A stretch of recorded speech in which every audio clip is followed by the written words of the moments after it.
everyone, welcome to my 2023 COVID quarantine movie review of Love and Monsters, which was ironically released straight to streaming in October of 2020 due to the pandemic.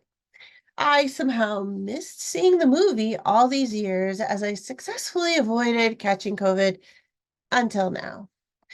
Ugh, it's been a long week, but here we are, 3 years later, and not only have I finally caught COVID for the first time, but I've also found the downtime to catch up on some older films like Love and Monsters. Okay, so I'm glad it actually took the 3 years to see Love and Monsters because it was a fun film to brighten up my pre-Christmas COVID quarantine. Here's why this film is great fun even 3 years later. So, Love and Monsters features Joel and his girlfriend Aimee, who are separated at the start of the film after the Earth shot a bunch of rockets at an asteroid to stop it from hitting the planet. The upside, the asteroid was destroyed. Yay! The downside, lots of stray bits of detritus fell onto the planet and triggered a mass mutation of certain types of amphibians and reptiles and bugs. Gross. Okay, so 95% of humanity was wiped out, and small groups of people survived in these little underground enclaves and other spaces. 7 years later, Joel finds Aimee via a shortwave radio and he sets out across the surface of the planet to be with her. Okay, so the journey really was only 7 days long, but still, that's a long time to be on your own and on the surface battling all these crazy creatures. So his journey actually puts him in danger and it introduces him to some new friends and new mutants. And it also teaches him a lot about himself and the world that humanity has inherited.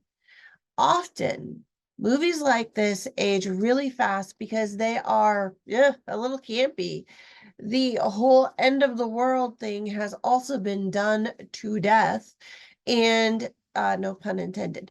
And the writing usually doesn't hold up against the fast moving social issues that cycle through the media and society. Love and Monsters, directed by Michael Matthews, knows what it is as a film, and it doesn't have any pretense about grabbing onto what it does really well and staying kind of solidly inside its storytelling sweet spot.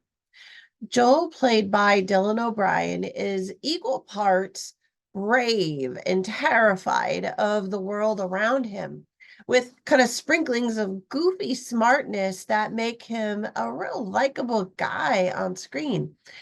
He feels like someone you would definitely want to hang out with before or after the end of the world. And his ability to navigate this strange new world with innocence and candor are the perfect foil for the campiness of the film.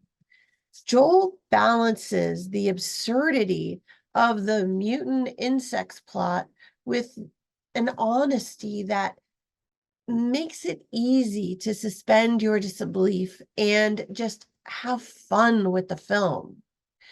Other notable characters are Joel's girlfriend, Aimee, played by Jessica Henwick. She's a great actress who knows how to handle herself on screen, and she's a great fighter. If you've seen her in Iron Fist, you know what I mean. And there's also Clyde, played by Michael Rooker. He is a fellow survivor who teaches Joel some lessons about this strange new world, lessons that not only save his life, but help him to understand these new creatures. Rooker is also a familiar face from films like Fast X, Guardians of the Galaxy, and a host of other movies. He brings this natural authenticity to his character that makes it really easy to see how he survived in this world. And Clyde's relationship with his, I guess she's his adopted daughter, is really quite funny and hilarious.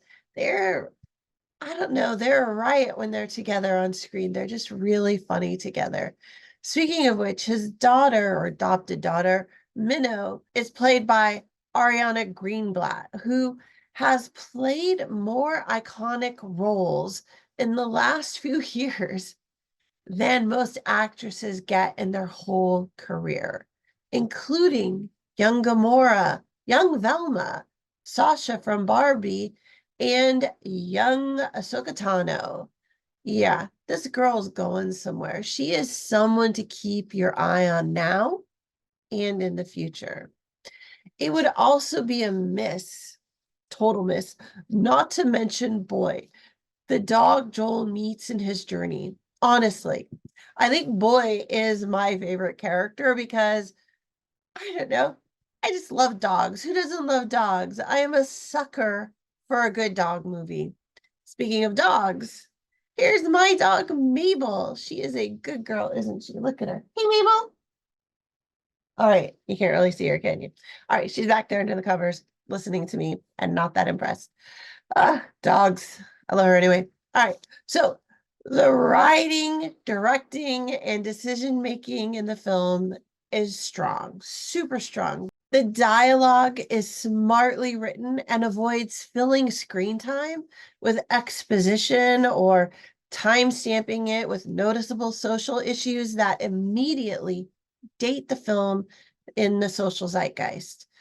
What's best about the film is that it just completely avoids moving the story forward by having characters make stupid decisions to create conflict that pushes them from one scene into the next.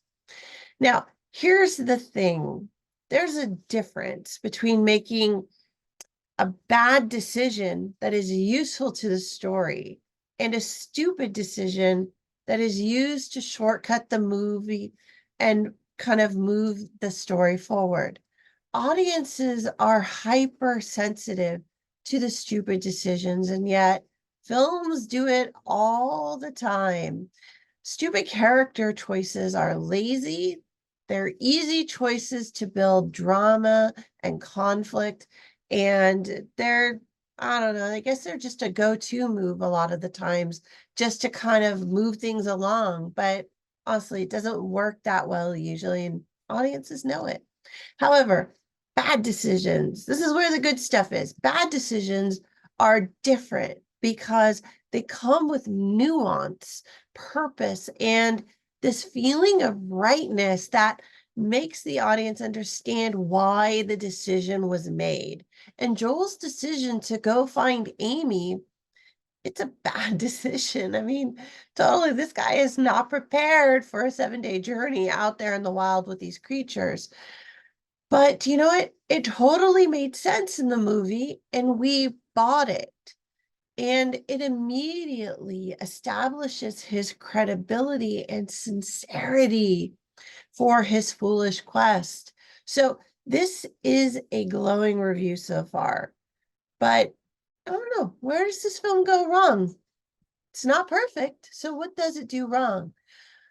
While most of the film shots are in a natural space or natural settings, they don't rely too much on CGI and green screen.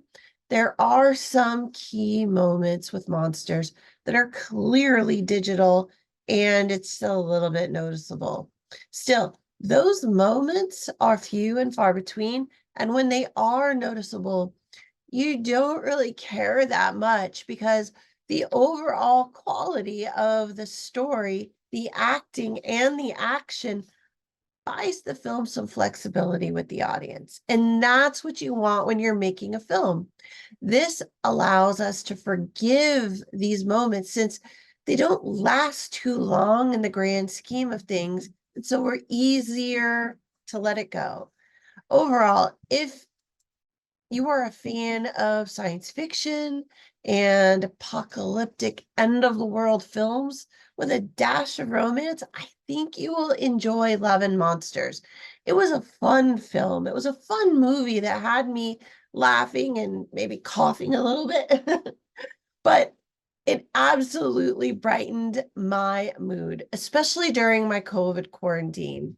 I absolutely recommend adding Love and Monsters to your watch or rewatch lists because it's a great film to see on your own, with friends, or with family. And for local theaters that are bringing back old films to attract in-person audience members, you should consider some of the great films that were released during the pandemic and never made their way to theaters, such as Love and Monsters. This is a great film that would be fun to see on the big screen.